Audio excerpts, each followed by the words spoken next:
Welcome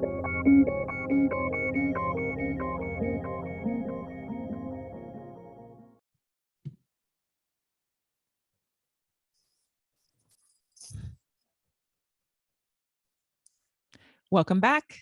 Hello, my friend. Today, special panel time. This is Time Takes Time. My name is Lane Kennedy, and I will be your host. I am joined by 5 other beautiful humans in long-term recovery. I host this panel once a month where we talk about long-term recovery, and we go deep on one subject matter. And this month, we're talking about worth or value and this deep relationship with our faith. First things first, I want to introduce our guest, the panel here today. I have Alysse Bryson, you know her, Erin Knight, Jennifer Peterson, who's been on the show, Michelle Farris, you've been on the show, and Siobhan has been on the show. So you've heard all of these guests already, except for Erin, who's going to be on the show at a future date. But everyone, let's just take a moment and introduce yourselves and share how long you've been on the recovery train. Alysse, kick us off. Thanks, Lane. My name's Alysse. I hail from the Emerald City of Seattle, Washington, and I'm class of 2006. So this year, in a few months, it'll be my sweet 16. Beautiful. And how about Jennifer?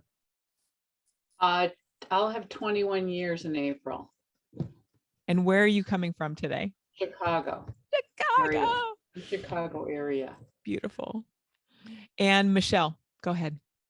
I'm in San Jose, California, and I've been in for 32 years. 32 years. Boom. Go ahead, Erin. Hello, friends. My name is Aaron Knight. I'm here in beautiful, sunny Toronto, a little snowy, but it's sunny. And my recovery date is February 9th, 2004. Beautiful. And Siobhan, bring it home. Hi, I'm Siobhan. I live here in San Francisco, and I'm sober as of today, 13,067 days, May 1st, 1986. Whoop, whoop. It's a long time between cocktails. That's a huge, I'm also person. May 1st. I'm also May 1st. This is so exciting. Oh Let's have a party. Let's have a party. Mayday. I know. I've made that joke every year. So we have a lot of time between all of us. It's really incredible to connect with others who have this recovery, this length of recovery.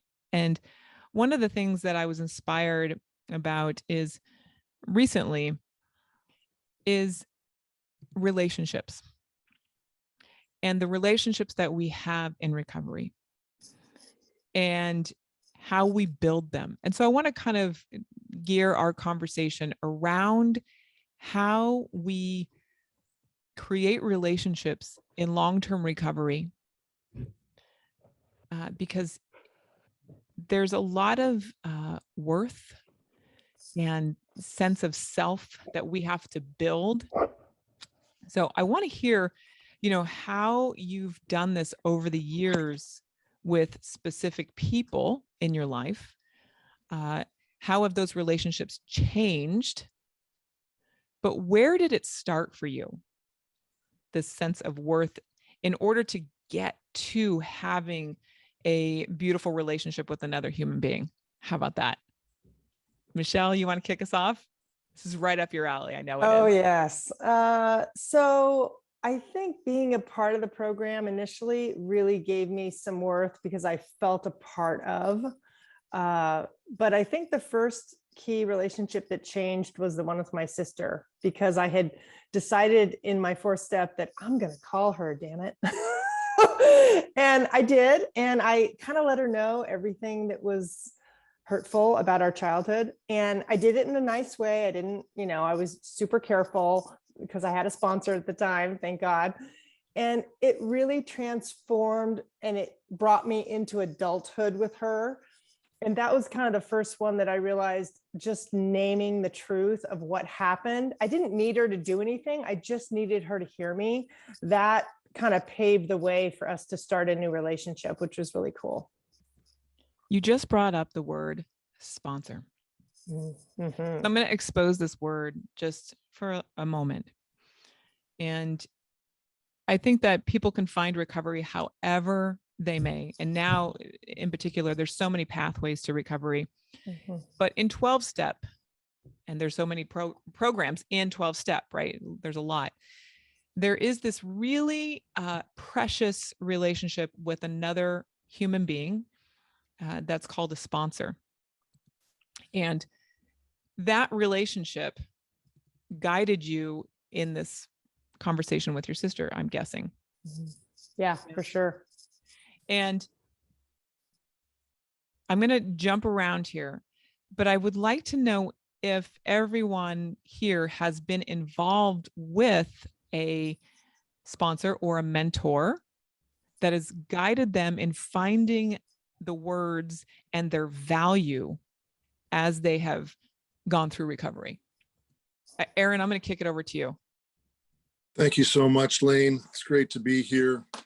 Some interesting things that haven't come up for me recently, so I feel like comfortably on this hot seat. It's fantastic, getting me out of my comfort zone. Thank you so much.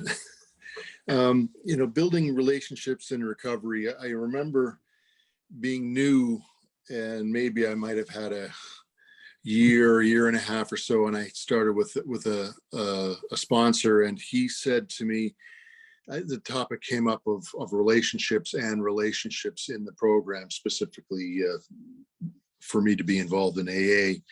And he said, relationships are to be treated like dynamite. He said, dynamite is safe when handled correctly. And okay, that's, there used to be a saying that my parents would use, I guess came from in the 70s, don't make waves, just go along to get along, I guess, type of thing. Don't stand out, or don't create something beyond what you can handle. And then, talking about developing and maintaining and building relationships, for me, it was so much of developing my relationship with myself. That's really came down to it. And then as you're first talked about an individual self-worth, your value and faith, that was a huge issue for me. And where my self-worth was, I had grown up in a family with very much a lot of codependency going on, a lot of martyrdom going on, a lot of control, occasional and more than occasional outbursts of some pretty severe violence. The cop cars occasionally would be at the house, and, walking down the street from school going, I wonder where a cop cars, I wonder what house, then, oh, that's my house. And, having the feeling of being in an environment that was unstable and having emotions that were unstable for me was very, very difficult.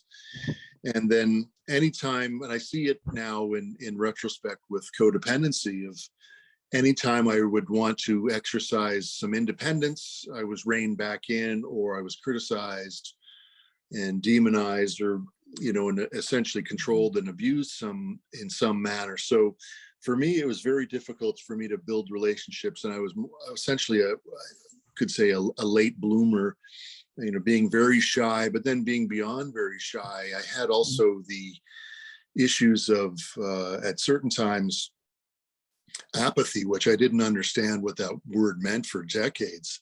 Mm-hmm. And I was so involved in my middle teens with getting high and drinking and playing music. And then the distortion of my mental self and emotions made it very difficult for relationships. So I found now that to really build on the self-worth and using affirmations, or understanding that I can do a job very, very well, have a career that's very well, but if I don't believe in myself, there's still those issues. Yeah. And building myself up in a way that I don't have to think that I'm building myself up. I am just risen, an open consciousness, being alive, being able to receive, walking down the street with a smile on my face instead of staring into the gutter.